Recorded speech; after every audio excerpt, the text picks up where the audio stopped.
So I want to create a funnel chart in Tableau.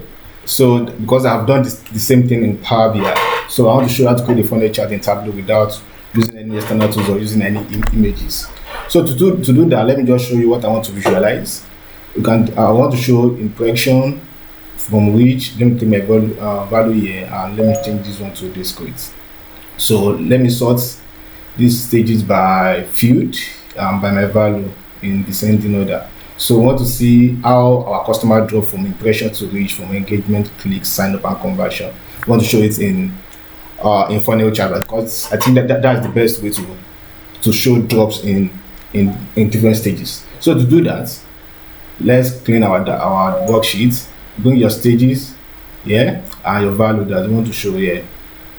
So we have this. Let's transpose it to this, and this is what we want. And I don't want to use a bar chart. I want to use an area chart, which is this.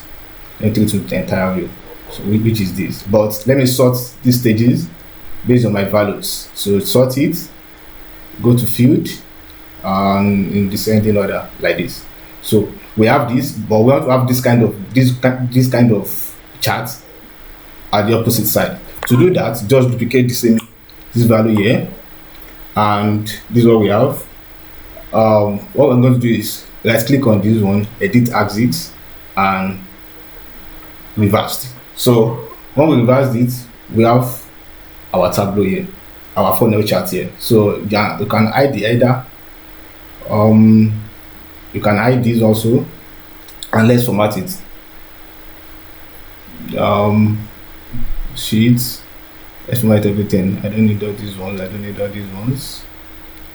I don't need these ones also. None, none, none, none, and none. So on column, you have to move this one also. We have this. So you can change. You can reduce the opacity to whatever we want. We can decide to label this place the value 1, stage on label, and the value here. So this is what we have. Then you can try to take this one to filter. If you want to filter to different platform, you can filter it, show your filter, and make it a single select drop down. So let's take it to our dashboard and let's see how it looks like. So bring it as floating, and we have something like this. Yeah. So let's change our filter. You can see how everything is changing.